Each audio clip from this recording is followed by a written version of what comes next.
নমস্কার, দেখতেই পাচ্ছেন আমরা এখন আছি কৃষ্ণনগর রাজবাড়িতে। এখানে চলছে 279তম কৃষ্ণনগর বারোদোল মেলা। আজ তার তৃতীয় দিন। আজ বিগ্রহগুলোকে রাখাল বেশে সজ্জিত করা হয়েছে।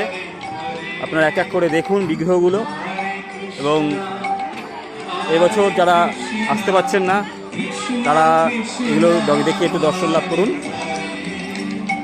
আর যারা আজকে আসবেন তারা কিন্তু আজকেই আসবেন, এরপরে কিন্তু আর বিগ্রহ দেখার কোনো সুযোগ নেই। এরপরে 1 মাস জুড়ে মেলা চলবে, কিন্তু কোনো বিগ্রহ আপনারা দেখতে পারবেন না। চলুন এক এক করে বিগ্রহগুলো দেখা যাক। প্রথমেই দেখতে পাচ্ছেন শ্রী শ্রী বলরাম, সুদূর বিরোহী থেকে এসছেন।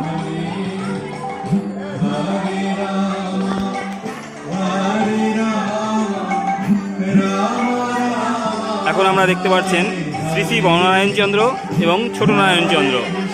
এই বননারায়ণচন্দ্র রাজবাড়ির কুলদেবতা। আমরা বারোদোল বলতে সাধারণত 12 বিগ্রহকে বুঝি, কিন্তু 12 বিগ্রহ নয়, টোটালে 13 বিগ্রহ বসে। এই বননারায়ণচন্দ্র 12 বিগ্রহের রাজবাড়ির কুলদেবতা। ইনি শ্রী শ্রী গোবিন্দদেব।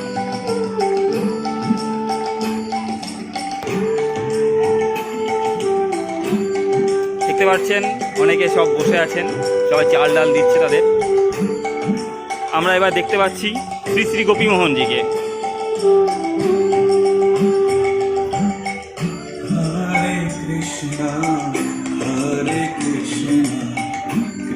এবার আপনারা দেখছেন শ্রী শ্রী নদের গোপাল, নবদ্বীপ থেকে আগত শ্রী শ্রী নদের গোপাল।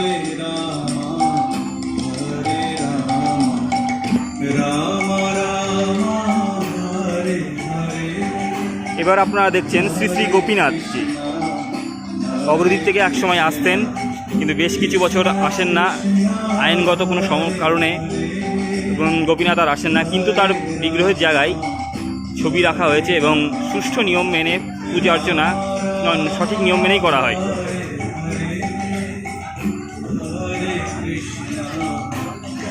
এবার আপনারা দেখছেন শ্রী শ্রী গড়ের গোপাল, শান্তিপুরের নিকটবর্তী সূত্রাগড় অঞ্চল থেকে আসে। এইগুলো আপনার রাজবাড়িতেই থাকে বিগ্রহগুলো।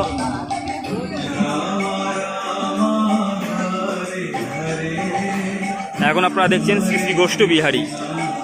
শ্রী শ্রী গোষ্ঠবিহারীজিকে দর্শন করার পর আমরা এখন দর্শন করব শ্রী শ্রী নাড়ুগোপালজিকে।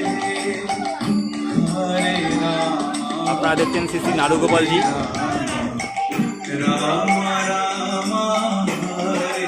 এখন আমরা দেখছি শ্রী শ্রী লক্ষ্মীকান্তজিকে। সেই সাথে পাশেই রয়েছে শ্রী শ্রী কৃষ্ণচন্দ্র, শ্রী শ্রী কৃষ্ণচন্দ্র, শ্রী শ্রী লক্ষ্মীকান্ত,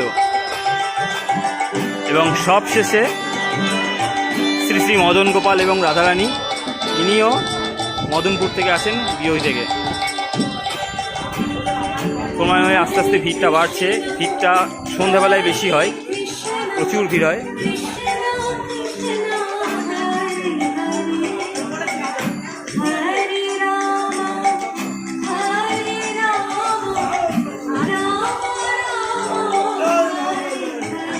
আজকেই এই বারোদোল মেলার শেষ দিন, মানে বিগ্রহ দেখার। এরপরে মেলা চলবে 1 মাস, কিন্তু আপনারা কোনো বিগ্রহ দেখতে দর্শন করতে পারবেন না।